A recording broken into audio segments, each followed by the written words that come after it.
The real reason behind Kate Middleton and Meghan Markle's royal feud has been exposed by insiders at Kensington Palace in a bombshell new book.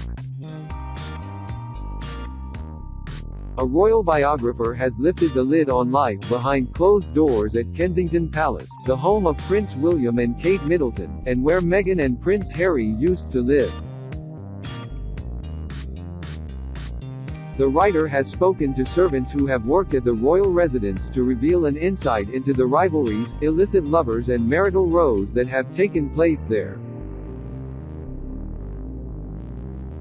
From Princess Margaret's explosive arguments with Lord Snowdon to Princess Diana's affairs, the London palace has seen it all. But most recently, it was home to the alleged royal feud that sparked between the Cambridges and Sussexes, namely, Harry and Meghan, and William and Kate.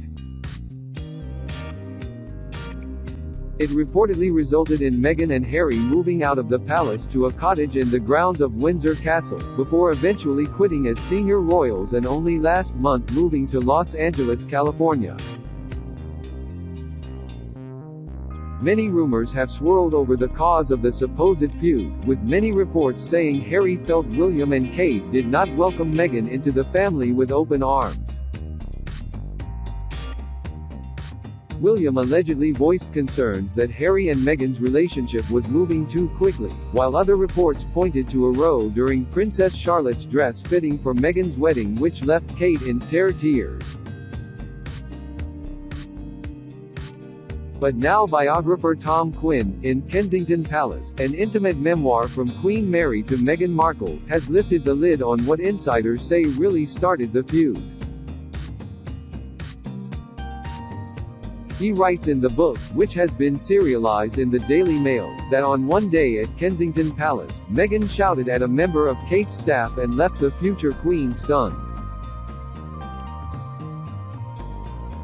He said, but what exactly triggered Harry and Meghan's move to Windsor?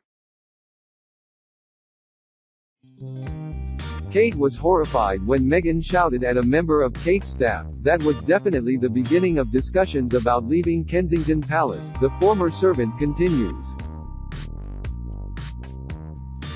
Like many people not used to dealing with servants, Meghan overdoes the imperiousness, so on the one hand she wants to be like Diana, a people's princess, and on the other she wants people to stand to attention when she clicks her fingers. From the viewpoint of many of the palace staff, she was the dominant partner in the marriage. As Harry has said himself, what Meghan wants, Meghan gets.